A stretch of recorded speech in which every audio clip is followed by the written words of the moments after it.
शीर्षक ऊपर वाला अपार्टमेंट। यह कदमों से शुरू हुआ। मीरा अभी अभी शहर में अपने छोटे से अपार्टमेंट में आई थी। अकेले उसका पहला स्थान। यह एक पुरानी इमारत की तीसरी मंजिल पर था।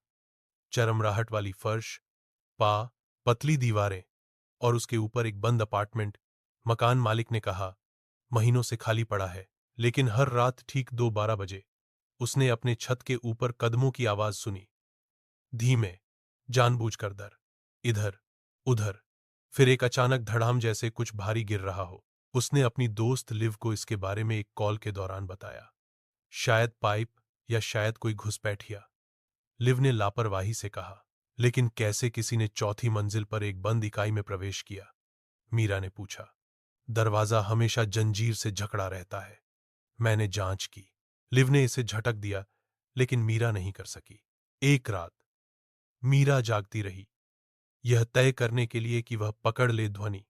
सुबह 2:11 उसने सारी बत्तियां बंद कर दीं और इंतजार किया। जरूर 2:12 कदमों की आवाज शुरू हो गई। उसके ऊपर नरम धक्के, फिर से धड़ाम। उसने अपना फोन पकड़ा, सीढ़ी चढ़ी। एक वह खाली अपार्टमेंट के दरवाजे के बाहर खड़ी थी। गलियारा ठंडा था, रोशनी मंद और टिमटिमा रही थी। उसने अपना कान दरवाजे पर लगाया।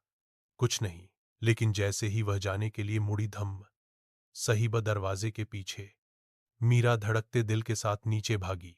अगली सुबह उसने अपने मकान मालिक श्री कैलन से जवाब मांगा। वह बेचैन लग रहा था। मिस मीरा, घटना के बाद से वहां कोई नहीं रहा है। दांत, उसने बुदबुदाया। कौन सी घटना? उसने पूछा। वह हिचकिचाया, फिर कहा, एक किराएदार था, जवान आदमी, सबसे अलग रहता था। पिछली सर्दी में वह, खैर, वह चल बसा। किसी ने उसे कई दिनों तक नहीं ढूंढा। पुलिस, उसने कहा कि वह गिर गया था और उसके सिर पर चोट लगी थी। कोई गलत काम नहीं हुआ। लेकिन यह अजीब था।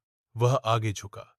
अजीब बात यह है कि नीचे वाली पड़ोसी जहां तुम अब रह रहे हो ने कहा कि उसने उसकी मौत से पहले हर रात उसे टहलते हुए सुना था। उसी समय 2:12 मीरा को अपनी पीठ पर एक ठंडक महसूस हुई। उस रात वह सो नहीं सकी।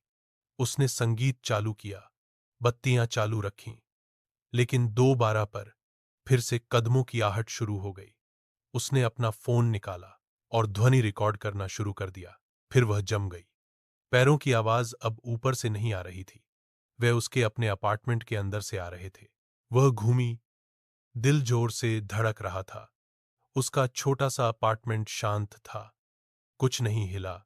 खिड़कियां बंद थीं, मुख्य दरवाजा बंद था। फिर धड़ाम। उसके कोठरी के अंदर से मीरा ने रसोई से एक चाकू उठाया और कोठरी की ओर रेंगती हुई गई। धीरे धीरे उसने खोला। यह कुछ नहीं, सिर्फ कोट, बक्से और धूल की हल्की गंध। लेकिन पीछे की तरफ एक ऐसी चीज थी जिस पर उसने पहले ध्यान नहीं दिया था। दीवार पर एक छोटा लकड़ी का पैनल, एक छिपे हुए क्रॉल स्पेस दरवाजे की तरह। उसने खोला, यह किया। अंदर एक संकीर्ण मार्ग था, अंधेरा और ठंडा। इसके अंत में एक छोटा, सिकुड़ा हुआ कंबल और खाली पानी की बोतलें। कोई वहां रह रहा था। अचानक उसने अपने पीछे एक हल्की सी आवाज सुनी, चर्राहट। वह मुड़ी। एक आदमी उसके दालान के किनारे पर खड़ा था, गंदा, पतला, जंगली आंखों वाला। तुम्हें इसे नहीं खोजना चाहिए था, उसने फुसफुसाया। मीरा चिल्लाई और कोठरी को बंद कर दिया, पैनल को अवरुद्ध कर दिया। आदमी ने एक बार पीटा, धप, फिर सन्नाटा। उसने पुलिस को बुलाया। जब वे आए तो उन्होंने पाया कि मार्ग ऊपर के अपार्टमेंट से जुड़ा था, उसका मूल अपार्टमेंट। आदमी कभी सचमुच गया ही नहीं था। वह रेंगने वाली जगहों में छिप रहा था, रात में प्रवेश करता था, मीरा को वेंट और दरारों से देखता था। उसे गिरफ्तार कर लिया गया और अंदर ले जाया गया।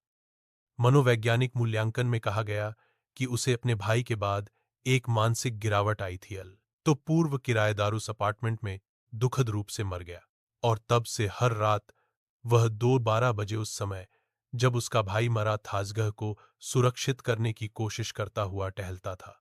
अंतिम नोट।